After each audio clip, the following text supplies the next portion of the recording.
saya Mega Sartika, salah satu peserta laser CPNS Angkatan 41 Kelompok 1. Pada kesempatan ini, saya ingin berbagi pengalaman saya mengikuti pembelajaran Agenda 3, khususnya pada materi Manajemen ASN dan Smart ASN. Selama pembelajaran Agenda 3, saya mendapatkan pemahaman baru terkait materi Manajemen ASN dan Smart ASN, bukan hanya teori, tetapi juga praktiknya dalam pekerjaan saya.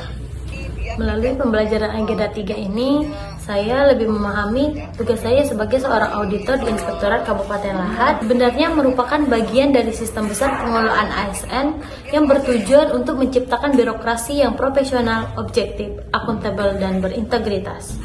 Yang paling berkesan bagi saya adalah ketika membahas manajemen ASN berkaitan langsung dengan kualitas pelayanan publik. Sebagai auditor di bidang khusus investigasi, saya berhadapan langsung dengan laporan pengaduan masyarakat.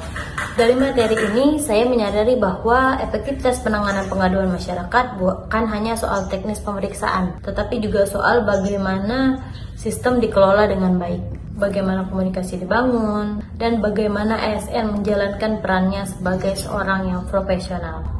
Kemudian, pada materi Smart ASN, saya semakin menyadari bahwa di era digitalisasi, ASN dituntut untuk adaptif dan inovatif. Smart ASN bukan hanya soal pemanfaatan teknologi, tetapi juga bagaimana pola pikir terbuka terhadap suatu perubahan, bekerja secara kolaboratif, dan memanfaatkan digitalisasi untuk meningkatkan kualitas pelayanan.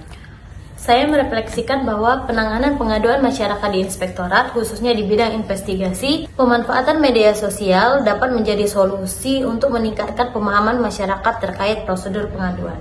Bagi saya pribadi, pembelajaran Agenda 3 tidak hanya memberikan pengetahuan, tetapi juga memberikan pola pikir yang sistematis dan juga solutif.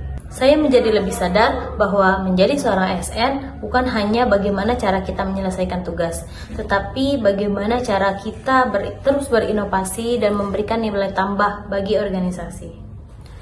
Melalui pembelajaran ini juga, saya terdorong untuk lebih adaptif dalam teknologi, lebih terbuka dalam sebuah perubahan, dan lebih profesional dalam menjalankan tugas saya sebagai seorang auditor.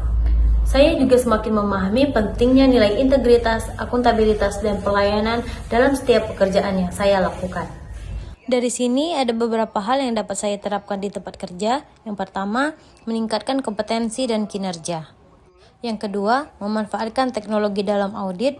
Dan yang ketiga, bersikap adaptif dan responsif, cepat menyesuaikan diri dengan perubahan regulasi, serta memberikan pelayanan pengaduan yang jelas dan mudah dipahami masyarakat. Demikian pengalaman saya belajar di Agenda 3 mengenai manajemen ASN dan Smart ASN. Semoga pembelajaran yang saya dapat saya terapkan dan saya implementasikan di unit kerja saya Inspektorat Kabupaten Lahat. Terima kasih kepada Ibu Dr. Anda Hajia Srisnawati MSI atas pembelajaran yang diberikan. Saya akhiri, wassalamualaikum warahmatullahi wabarakatuh.